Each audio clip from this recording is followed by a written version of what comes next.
Hello and welcome to English Matura with JB. I'm your host, Jane, and today we're diving into the fascinating history of football, or soccer as some of you might know it. It's a sport loved around the world, but how did it all begin? And what are the basic rules we should know? I'm excited to get started. That's right, Jane. Football's journey is a long and winding one. While the modern version took shape in England in the 19th century, the earliest forms of the game actually go back thousands of years. Think ancient Mesoamerica, where they played a team sport with a rock ball over 3,000 years ago. Wow, that's ancient. A rock ball sounds a bit dangerous, though. What was the point of the game? Well, according to some sources, the ball symbolized the sun, and the captain of the losing team, well, he was sacrificed to the gods. Talk about high stakes. Oh my goodness. Okay, I'm glad things have changed a bit since then. So, where did the kicking part come in? That would be China, around the 3rd and 2nd century BC. They had a game called Kuju, where players kicked a round ball across a square area.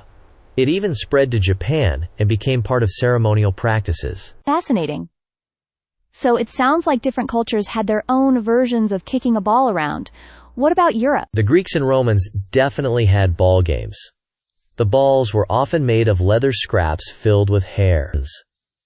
Interestingly, the Romans didn't feature these games in their big arena shows, but they were used in military exercises. And it was the Roman culture that brought a form of football to Britain. Okay, so fast forward a bit.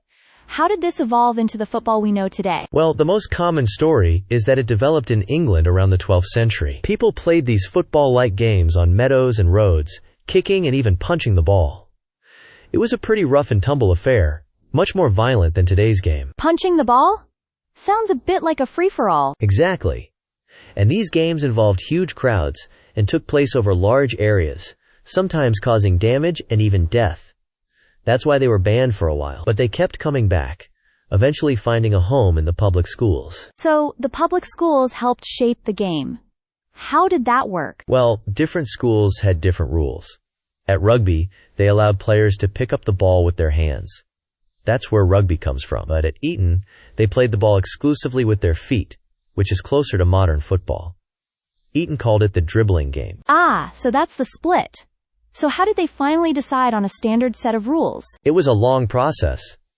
There was a meeting in Cambridge in 1848, but they couldn't agree on everything. Then, in 1863, the Football Association was formed in England. They decided that carrying the ball with hands wasn't allowed and standardized the ball's size and weight. That meeting essentially split football into association football and rugby. Okay, so that's the history in a nutshell.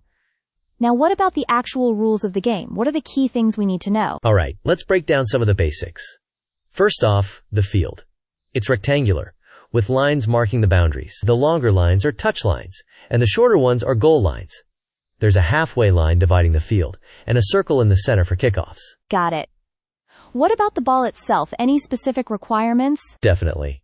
It has to be spherical, made of leather or another suitable material, and a specific size and weight. For example, the circumference must be between 68 and 70 centimeters. It's also important to use the right size ball for different age groups. Okay, makes sense. And how many players are on a team? Officially, it's 11 players, including the goalkeeper. But many youth leagues play with fewer players. And of course, there are substitutes allowed, though the number varies depending on the game. Right, substitutes.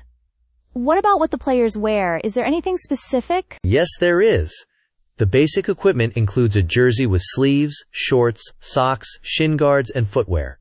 Shin guards are a must for protection, and each team needs to have different colors so they can be easily distinguished on the field. Good to know. Now, who makes sure everyone follows the rules? That's the referee.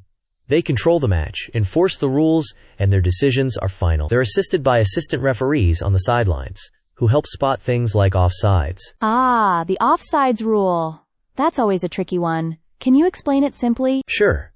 Basically, a player can't be closer to the opponent's goal line than the ball, and the second-to-last opponent when the ball is played to them. It's designed to prevent players from just hanging out near the goal, waiting for a pass. Okay, I think I get it. What about when players break the rules? What happens then? That's when fouls come into play.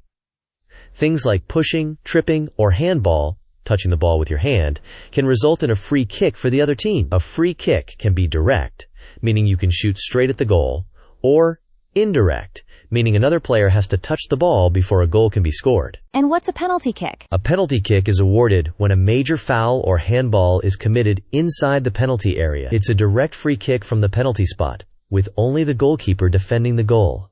High-pressure situation. Definitely.